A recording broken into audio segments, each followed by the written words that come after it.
nagiging armas na mga ito. Nagiging armas na magpaprotekta sa kanilang mga interes.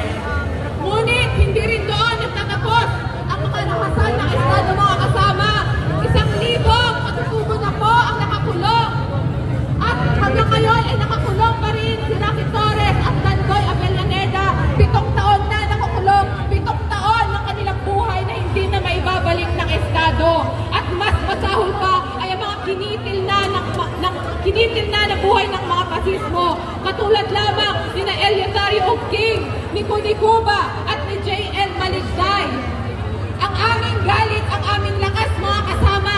Kaya kasama ng pagkukuntina ay pagpugayan din po natin ang mga malakasang protestang masa laban sa Pandarambong. Pagpugayan po natin ang mga mamamayan ng Dupax del Norte sa kanilang laban sa Wagang Corporation.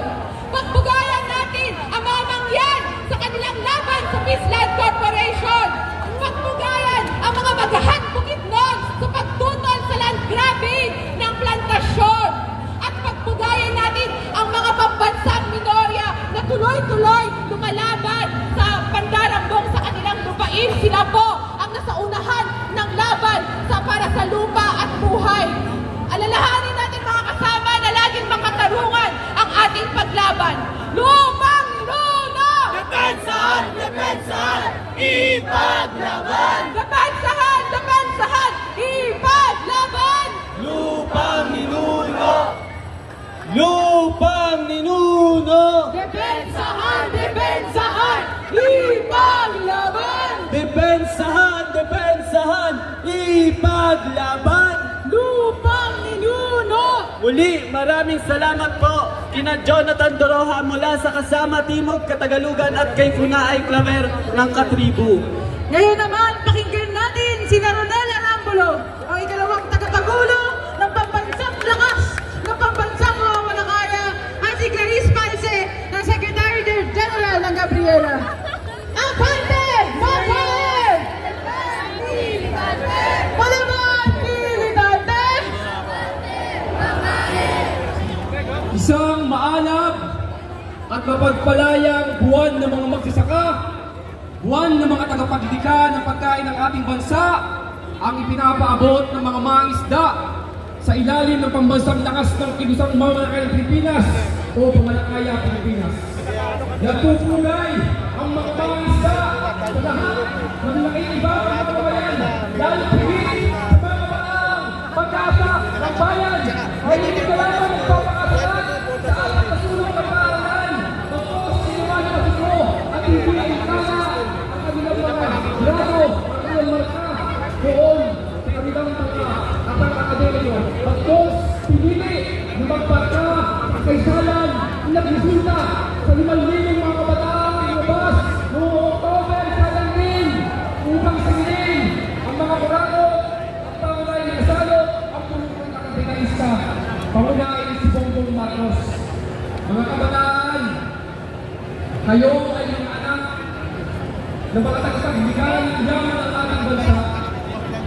Subalit hindi lamang kayo anak ang mga tagapaglikha ng yaman ng ating bansa. Higit sa lahat, mga anak kayo ng bayan. At ang responsable anak ng bayan ay hindi papayag na pinahihirapan ang kanyang ina, ang ilang bayan. At dahil kayo ay mga responsable anak ng bayan, yan ang dahilan kung bakit nandito kayo ng mga kabataan, mga anak ng bayan, upang suporta sa laban ng mga magsasaka, sa laban ng mga mangisda, sa mga ibang ibang sektor ng ating binunan at sinasabi ang kanilang laban. Taon-taon, ginugulinan namin ang buwan sa mga nagtagpilang pagkain ng ating bansa. Subalit taon-taon, napansin-pansin, patuloy na nanggugyot sa kanilang ng kahirapan ang mga mangisda dahil sa matinding korupsyon na nagaganap dito sa ating bansa.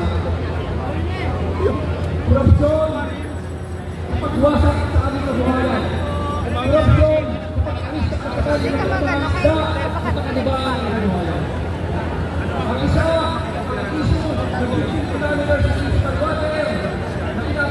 mga commercial na talakaya na kinakayunan ng gobyerno ng Bongbong Marcos. Sa aming mga maisa, pinisisilero na lang. Pero, ang sa mga commercial susi, sa kanila galing natin. Kaya pinapasok kanila at inaagawan ng buhay ng mga maisa.